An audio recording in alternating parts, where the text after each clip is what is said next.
Hey all, my name is Delaney, and I'm here to answer, or try and answer, I guess, Dr. Eddie's question as to how my racial identity and my comfort level impact and influence the people that I work with, especially those of races different than mine. I guess to start this all off, I want to say that I am no stranger to racism. Not that it has ever impacted me or been directed at me, because I'm very, very obviously white, and white privilege is a very common, prevalent thing in our society.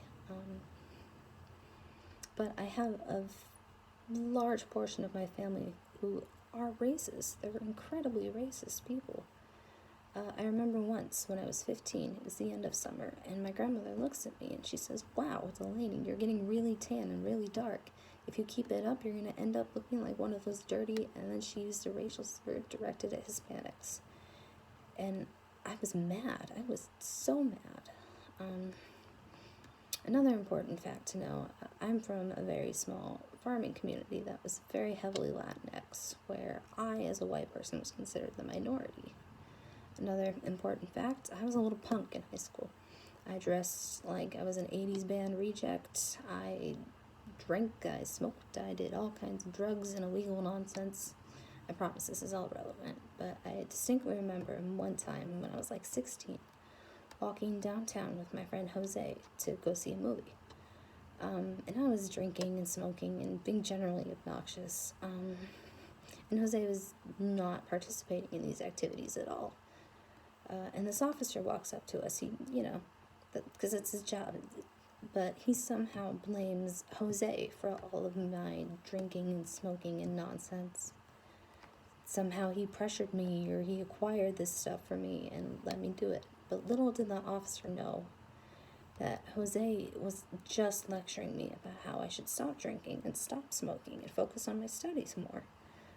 Or that Jose was student council president and had been on honor roll for his entire 4 years of high school. He graduated valedictorian.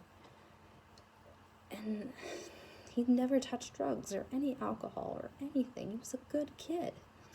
But because of this officer's racial perspectives and racial stereotypes, my friend was humiliated and ashamed of his skin color and of who he was, and our entire day was ruined. So I might not be a stranger to racism or its effects on people, but I am by no means any kind of master or expert at all. I'm just some punk little 19-year-old kid.